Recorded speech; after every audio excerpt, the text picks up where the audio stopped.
Stesen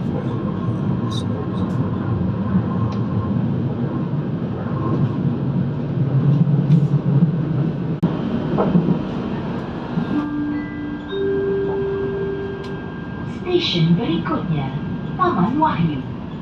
Next station, Taman Wahyu.